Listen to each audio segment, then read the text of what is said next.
أما بعد فأعوذ بالله السميع العليم من الشيطان الرجيم من همزه ونفخه ونفثه بسم الله الرحمن الرحيم رب اشرح لي صدري ويسر لي أمري واحلل عقدة من لساني يفقهوا قولي رب زدني علما اللهم فقهنا في الدين سبحانك لا علم لنا إلا ما علمتنا إنك أنت العليم الحكيم رب یسر ولا تعسر وتمم بالخیر وبک نستعین. فرمائے کل ہم نے دیکھا تھا کہ نبی صلی اللہ علیہ وسلم پر جب وحی نازل ہوئی ہے تو اس کے بعد اللہ کے نبی صلی اللہ علیہ وسلم نے دین کی دعوت کا کام شروع کیا. اور پہلے کام کیسے شروع کیا تھا؟ خفیہ دعوت دی.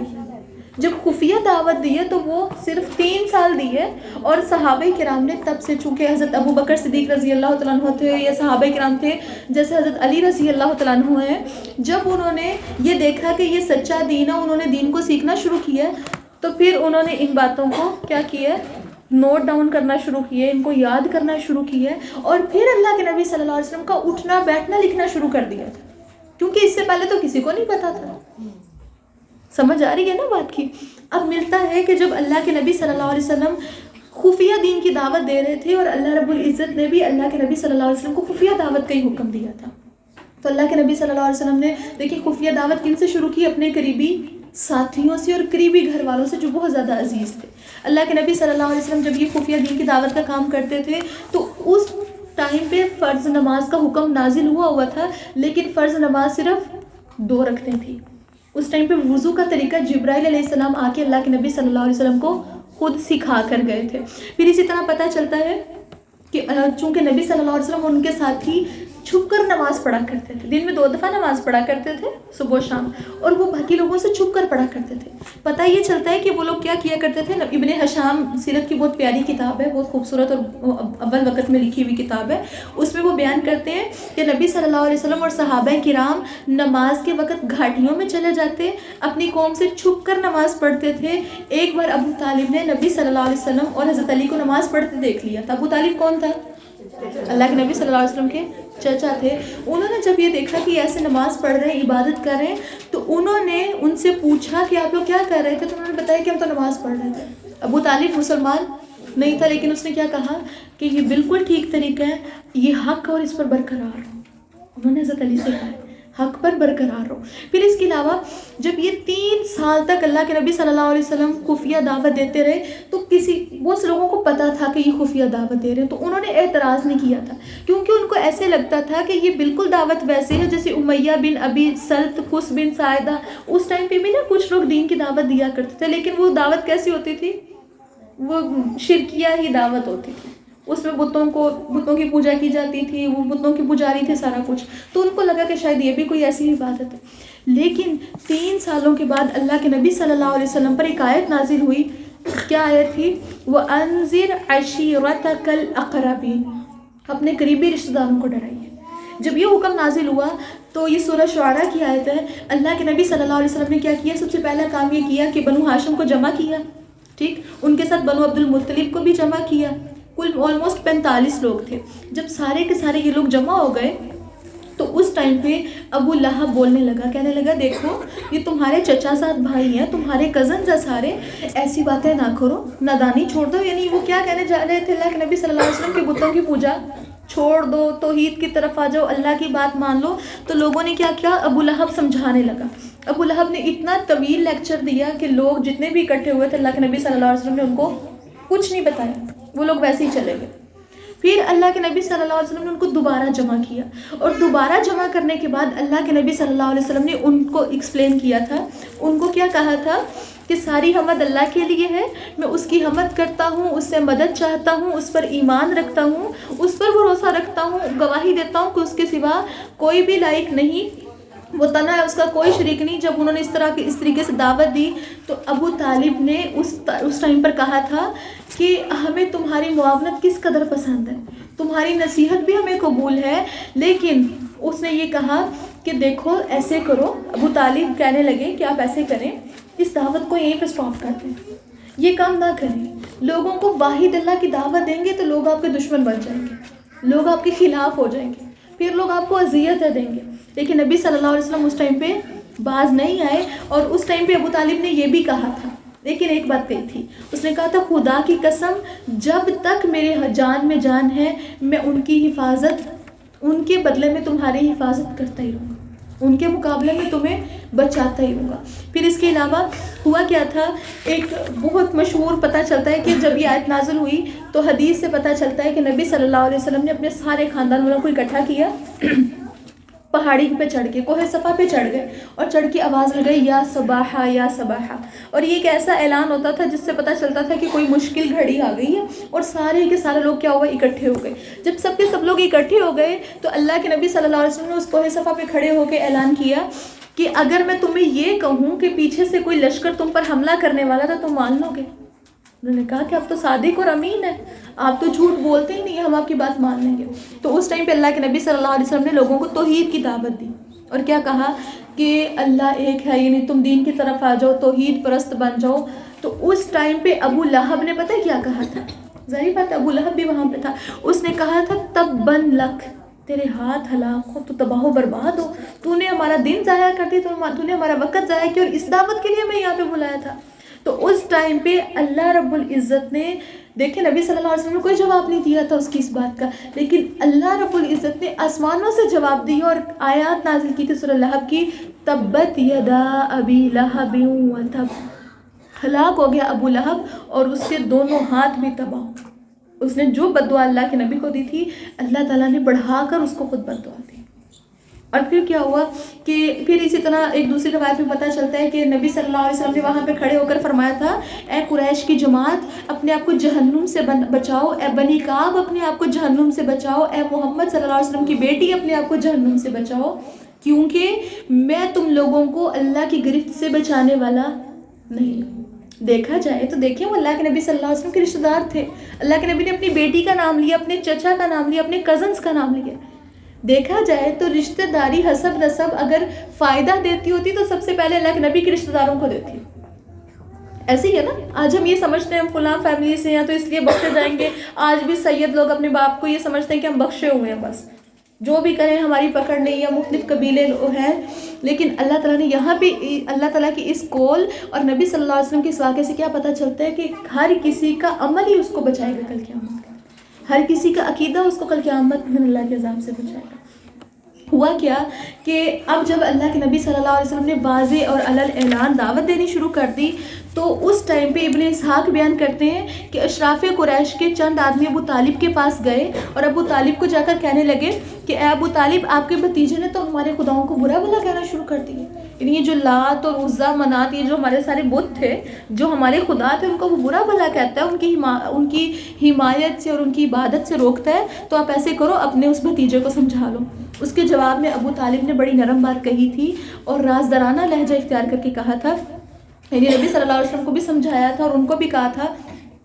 کہ میں اس معاملے میں کوئی کچھ بھی نہیں کر سکتا۔ اور پھر اب دیکھیں چونکہ انہوں نے ابو طالب کو کہنے کی کوشش کی ہے کہ اللہ کے نبی دین کی دعوت کا کام چھوڑ دیں، لیکن اللہ کے نبی صلی اللہ علیہ وسلم چونکہ کسی طریقے مان نہیں رہے تھے، رک نہیں رہے تھے، تو لوگ خود میدان میں آ گئے اور لوگوں نے کیا کیا،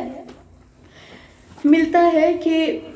ایک بڑی مشکل آ گئی تھی ان کے لیے، اور وہ مشکل یہ تھی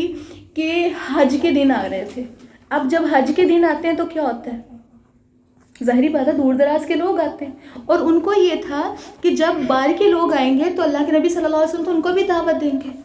اور یہ تو خبر بہت دور تک پھیل جائے گی اور یہ تو بات ہی پھیل جائے گی۔ تو انہوں نے کیا کیا، وہ یہ ضروری سمجھتے تھے کہ ہم کوئی ایسا طریقہ اختیار کریں کہ اللہ کے نبی صلی اللہ علیہ وسلم کی جو نصیحتیں جو اللہ کے نبی کرتے ہیں نا وہ غیر مؤثر ہو جائے، یعنی وہ اس کا کوئی اثر نہ ہو۔ تو ملتا ہے کہ ولید بن مغیرہ، یعنی انہوں نے کیا کیا، ولید بن مغیرہ کے پاس سارے اکٹھے ہوئے ہیں۔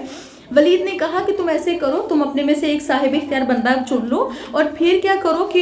یعنی وہ بندہ ایسا ہونا چاہیے کہ سارے بندے اس کی بات مانیں۔ انہوں نے کیا کہا، اس نے کہا ایسے کرو تم ہی بتاؤ۔ اس نے کیا کہا کہ ہم کہیں گے کہ اللہ کے نبی صلی اللہ علیہ وسلم کاہن ہے، یعنی ہم لوگوں کو کہیں گے کہ اللہ کے نبی صلی اللہ علیہ وسلم جب دین کی دعوت دیں گے تو ہم لوگوں کو بدلے میں کیا بتائیں گے کہ یہ نا اصل میں کاہن ہے، یہ اس کا ذہن نہیں کام کرتا، یہ نجومی ہے۔ تو وہ کہنے لگا، ولید نے کہا بھاگ خدا، وہ کاہن نہیں ہے، ہم نے کاہنوں کو دیکھا ہے باخدا ہم نے کاہنوں کو دیکھا ہے کہ اس شخص کے اندر نہ کاہنوں جیسی گنگناہٹ ہے، نہ ان کے جیسے قافیہ بنتے، یعنی وہ جیسے کاہن باتیں کرتے ہیں ویسے تو یہ باتیں ہی نہیں کرتا۔ پھر ان لوگوں نے کہا ہم لوگوں کو کہیں گے یہ اللہ کے نبی صلی اللہ علیہ وسلم پاگل ہے، لوگوں کو یہ کہیں گے۔ ولید بن مغیرہ خود کہہ رہا ہے اللہ کے نبی صلی اللہ علیہ وسلم پاگل بھی نہیں ہے، کیونکہ پاگل تو ہم نے دیکھی، ان کی تو کیفیت بھی ہم نے دیکھی ہے، ان کے تو پاس بیٹھنے سے دم گھٹنے لگتا ہے، وہ تو اتنی الٹی سیدھی حرکتیں کرتے ہیں، اور نبی صلی اللہ علیہ وسلم میں کوئی ایسی حرکت نہیں۔ اب دیکھیں وہ پلاننگ کر رہے ہیں بیٹھ کے کہ لوگوں کو کیا کہیں، لیکن خود کو ہی سمجھ نہیں آ رہی۔ پھر انہوں نے کیا کہا، تب لوگوں نے کہا ہم کہہ دیں گے کہ اللہ کے نبی شاعر ہیں، یعنی محمد صلی اللہ علیہ وسلم شاعر ہے، یعنی اصل میں اس کا ذہنی توازن ٹھیک نہیں ہے، یا یہ شاعر ہے اس لیے ایسی باتیں کرتا ہے۔ ولید کہنے لگا یہ شاعری بھی نہیں ہے، قرآن یعنی نبی صلی اللہ علیہ وسلم جو کلام پڑھ کے سناتے ہیں یہ شاعری بھی نہیں ہے۔ کیوں؟ کیونکہ دیکھیں شاعری کے اندر وہ کہنے لگے رجز ہوتا ہے، حجز ہوتا ہے، بہت سے وہ اصناف اور وہ قافیہ بندی، بہت سے چیزیں ایسی ہوتی ہیں، وہ تو اس میں نہیں ہے۔ پھر وہ لوگ کہنے لگے اچھا پھر ہم ایسے کرتے ہیں، لوگوں کو کہہ دیں گے کہ محمد صلی اللہ علیہ وسلم جادوگر ہے، یہ جادو کرتا ہے۔ ولید بن مغیرہ کہنے لگا یہ جادوگر بھی نہیں ہے، کیونکہ میں نے جادوگر دیکھے ہیں وہ تو جھاڑ پھونک کرتے ہیں، گرے لگاتے ہیں، اللہ کے نبی تو کوئی گرا نہیں لگاتے، کوئی جھاڑ پھونک نہیں کرتے، کچھ ایسا کام نہیں کرتے۔ تو گویا پھر وہ لوگ کہنے لگے ہم پھر کیا کہیں گے۔ ولید نے کہا خدا کی قسم، اب دیکھیں ہے تو وہ مشرک، ہے تو وہ بندہ کافر، لیکن اس کے باوجود کیا کہہ رہا ہے کہ اللہ کے نبی صلی اللہ علیہ وسلم اس کی بات بڑی شیریں ہے، اس کی بات کی جڑ بڑی پائیدار ہے، اس کی شاخ پھلدار ہے، تم جو بات بھی کہو گے لوگ اس کو باطل سمجھیں گے، یعنی تم لوگوں کو کچھ بھی کہو گے نا لوگ یقین نہیں کریں گے، کیونکہ اس کی بات میں تاثیر ہی تھی۔ دیکھیں کافر بھی بیٹھے پلاننگز کریں لیکن اپنی پلاننگز میں خود ہی ہار رہے ہیں۔ پھر اس کے بعد وہ کہنے لگے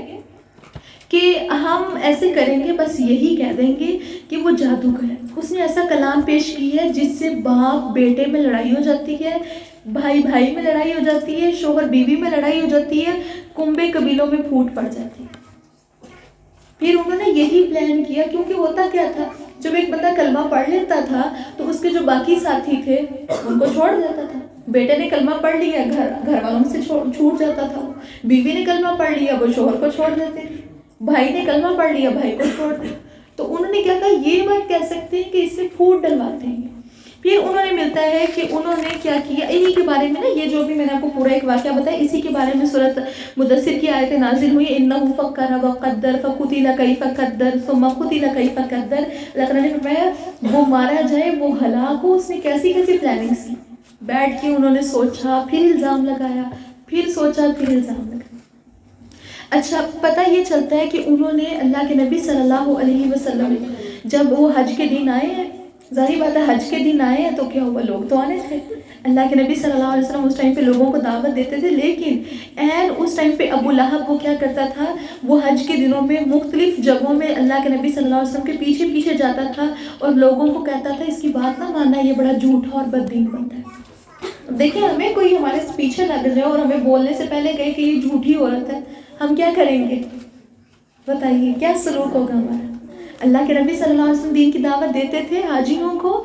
ظاہر بات ہے وہ تو مشرک تھے نا سارے، اس ٹائم کے حاجی اصل میں کعبے کے گرد برہنہ ہو کے طواف کرتے تھے، اور وہ جو تلبیہ پڑھتے تھے نا وہ بھی مشرکانہ پڑھتے تھے، وہ کہتے تھے کہ اللہ ہم حاضر ہیں یہاں پر اور تیرے سوا کوئی شریک نہیں مگر وہ شریک جس کو تو نے مقرر کیا،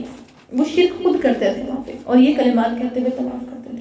تو نبی صلی اللہ علیہ وسلم جب ان کو توحید کی دعوت دیتے تھے تو ابو لہب ساتھ ساتھ لوگوں کو رک رک کے بتاتا تھا اس کی بات نہ سننا، یہ تو پھوٹ ڈلواتا ہے گھر والوں کے درمیان، یہ تو جادوگر ہے اور یہ جھوٹا اور بددین ہے۔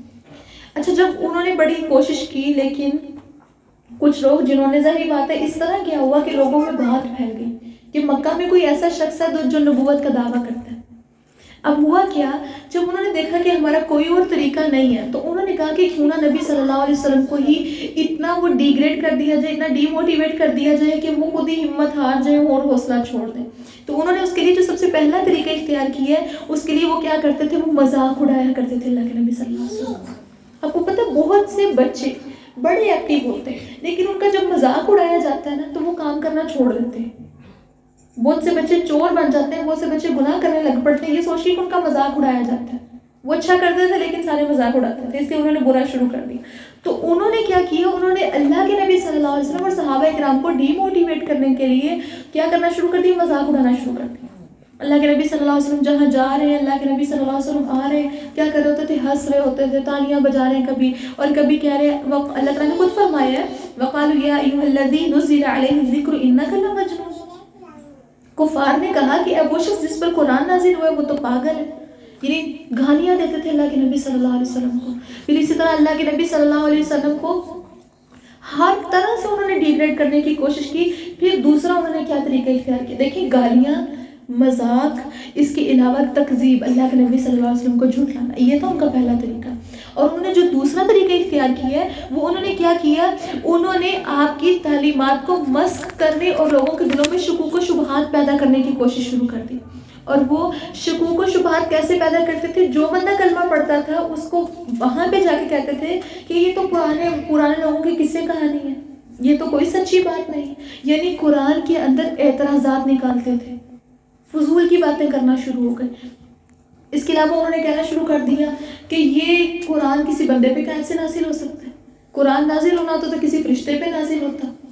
وہ اس بندے پہ کیسے قرآن نازل ہو سکتا ہے جس کے بارے میں اللہ تعالیٰ نے فرمایا مالی حاضر رسولی یأکل الطعام ویمشی فی الاسواق. وہ رسول کیسے ہو سکتا ہے جو کھانا کھاتا ہے بازاروں میں چلتا ہے. لوگوں کے دل میں یہ بات ڈال دی ہے کہ رسول تو ایک اب نارمل بندہ ہونا چاہیے تھا تاکہ وہ اللہ کے نبی صلی اللہ علیہ وسلم کو ماننا چھوڑ دیں. یہ طریقہ بھی کارگر ثابت نہیں ہوا. پھر انہوں نے ایک اور طریقہ اپنایا جس کے بارے میں پتہ چلتا ہے کہ انہوں نے پہلوں کے واقعات اور ان افسانوں سے قرآن کا مقابلہ کرنا شروع کر دیا. اور قرآن کے مقابلے میں کیا کیا، اللہ کے نبی صلی اللہ علیہ وسلم لوگوں کو قرآن پڑھ کے سناتے تھے، اللہ کے نبی صلی اللہ علیہ وسلم لوگوں کو حق پڑھ کر سناتے تھے. ملتا ہے انہوں نے بھی ایک کام کرنا شروع کر دیا.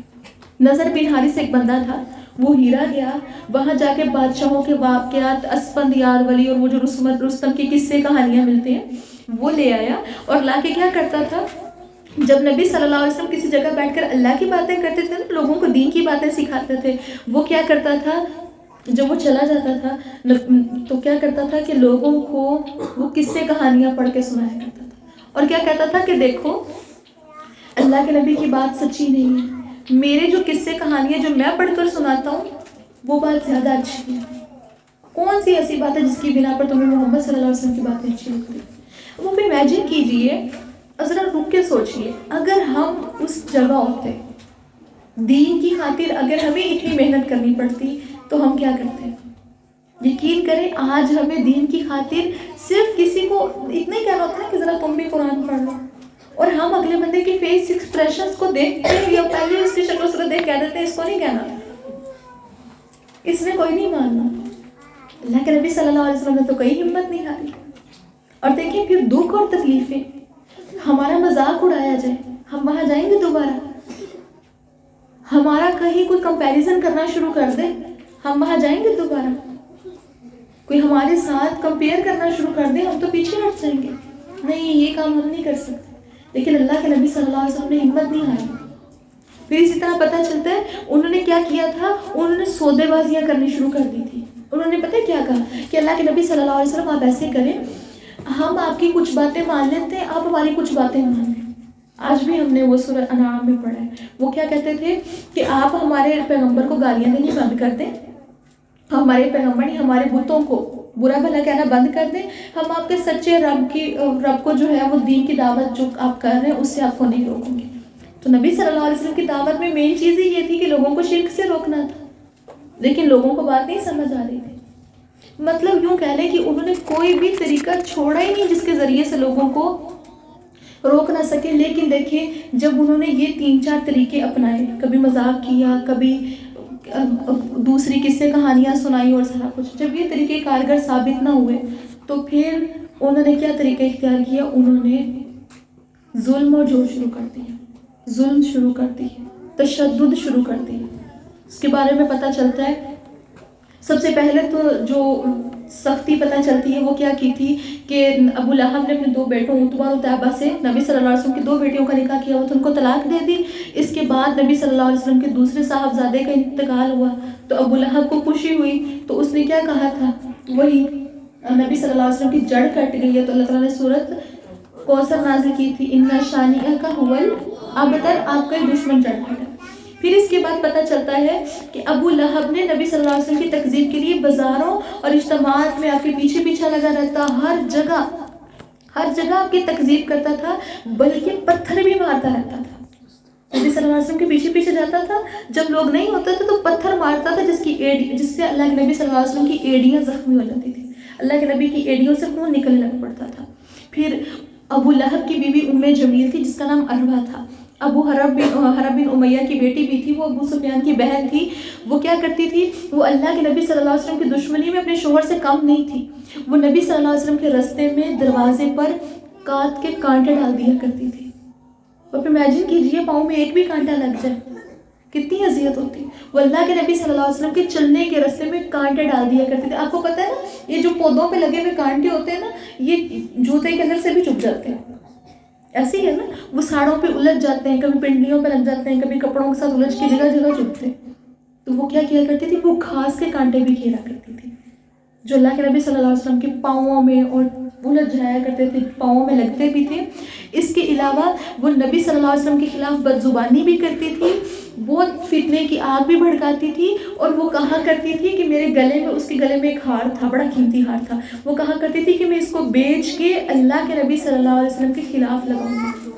اور اس کے علاوہ وہ لکڑیاں اٹھا کر لاتی تھی، اور اصل میں نا وہ لکڑیاں بھی اٹھا کے لاتی تھی اور ایندھن جلایا کرتی تھی۔ تو اللہ تعالیٰ نے فرمایا کہ جیسے یہ لکڑیاں اٹھا کے لاتی ہیں نا، وَعْتَا کہ حَمَالَةَ الْحَطَبِ، اسی طرح وہ چونکہ دنیا میں وہاں پر فتنے کی آگ بھڑکاتی تھی، لوگوں میں فتنہ فساد برپا کرتی تھی، نبی صلی اللہ علیہ وسلم کے خلاف اکساتی تھی، تو کل قیامت کے دن بھی اس کے گلے میں مونج کی رسی